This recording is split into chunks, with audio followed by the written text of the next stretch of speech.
This is a terrific title for the album. And Mike, Dennis Hopper is something that you've been interested, or someone you've been interested in for a long time. Yeah, Is that he's right? a very fascinating character, yes. And tell us about him. What?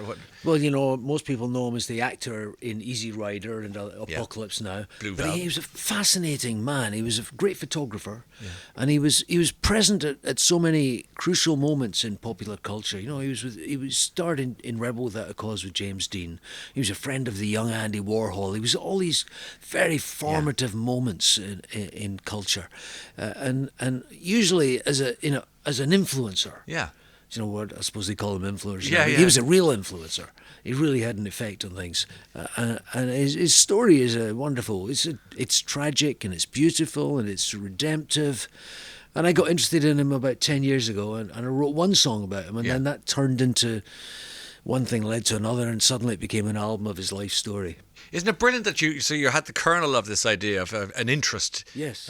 and it just developed into a whole thing. You couldn't just keep it to one. You had to write many songs. I because had there's- to, yes. There's too, I there's had too no much choice. in you. No yeah, choice. yeah. Well, sometimes I think that must happen for an artist, Yeah. where you just go, Yeah. it's an abundance of thought and ideas That's and right. words and music. Yeah. And his life was so colourful that I could just pick and choose. Well, how about a song about what he was doing at this point in history, Yeah. at this point, and they just all they flowed from that. So he was this Zelig-like figure, Yes. who would appear in a movie or a photo or a moment in history or Yes. politics, and he Yes. was always there. And it was that sort of ephemeral, if you like, movement through time and decades. Is Yes. that what was attractive Yes, you you know, to he'd him? be there at the civil rights marches photographing Martin Luther King. Amazing. He took the photo for an Ike and Tina Turner album cover. He was there at the Sunset Strip riots in the Wow. 60s.